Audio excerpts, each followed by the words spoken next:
Assalamualaikum warahmatullahi wabarakatuh. Saya Salman. Kali ini saya akan membahas keterampilan belajar yang mendukung keberhasilan akademik.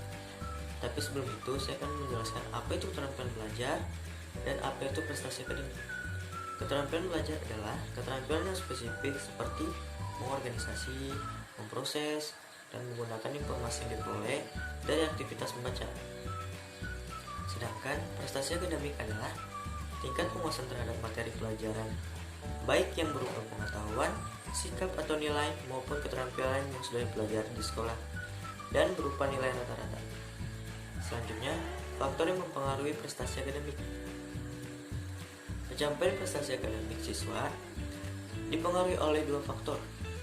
Yang pertama, faktor kognitif, dan yang kedua, faktor non-kognitif. Tapi, dalam hal ini saya tidak akan membahas faktor kognitif, melainkan saya akan membahas faktor non-kognitif, di mana faktor non-kognitif yaitu disiplin diri, efikasi diri, kebutuhan untuk berprestasi, keterampilan pemecahan masalah, kontrol diri, dan keterampilan manajemen waktu.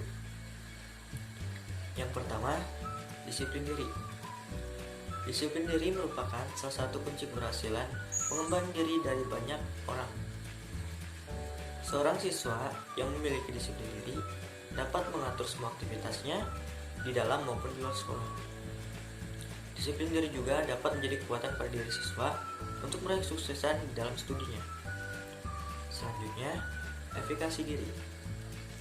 Efikasi diri merupakan kata yang digunakan dalam psikologi untuk merespon keyakinan individu di dalam suatu kompetensi. Ada 3 dimensi dalam efikasi diri, yaitu yang pertama, dimensi tingkat. Dimensi yang berkaitan dengan tingkat kesulitan. Dimensi kekuatan. Dimensi yang berkaitan dengan kekuatan dari keyakinan atau harapan individu tentang kemampuannya. Yang ketiga, dimensi generalisasi. Dimensi yang berkaitan dengan keseluruhan kemampuan individu. Selanjutnya, kebutuhan untuk berprestasi.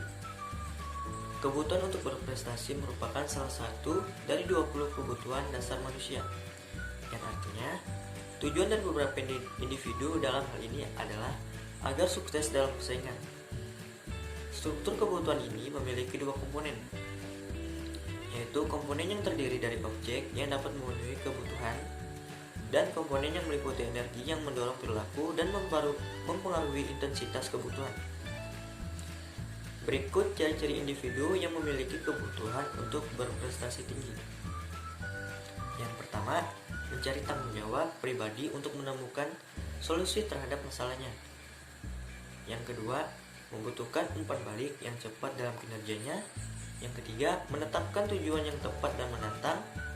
Dan yang keempat, melampangkan dirinya sendiri agar dapat menetapkan tujuan yang menantang. Selanjutnya, keterampilan pemecahan masalah. Keterampilan pemecahan masalah menurut Dibord didefinisikan sebagai keterampilan seseorang, individu, pasangan, atau kelompok yang berusaha untuk mengidentifikasi atau menemukan solusi yang efektif untuk masalah tertentu yang dihadapi dalam kehidupan sehari-hari. Kemampuan pemecahan masalah dibagi menjadi 2 komponen, yaitu yang pertama, orientasi masalah. Digambarkan sebagai proses metakognitif melibatkan pengoperasian satu set skema kognitif emosional yang relatif stabil yang mencerminkan keyakinan seseorang umum, penilaian, dan perasaan tentang masalah dalam hidup, serta kemampuan pemecahan masalah sendiri. Proses ini diyakini untuk fungsi motivasi penting dalam pemecahan masalah sosial. Yang kedua, gaya pemecahan masalah. Gaya pemecahan masalah yakni bagaimana individu mampu memecahkan masalahnya. Gaya pemecahan masalah meliputi 3 hal. Yang pertama, pemecahan masalah yang rasional. Yang kedua, gaya impulsif. Dan yang ketiga, gaya penghindaran. Selanjutnya, kontrol diri. Kontrol diri melibatkan banyak fungsi eksekutif otak, seperti memperhatikan, mengingat aturan, dan menghambat respon awal seseorang untuk mencapai suatu tujuan yang lebih besar. Manajemen waktu. Manajemen waktu adalah keterampilan siswa mengelola waktu untuk bekerja secara aktif dengan menciptakan efisiensi dan efektivitas dalam mencapai hasil yang ditargetkan.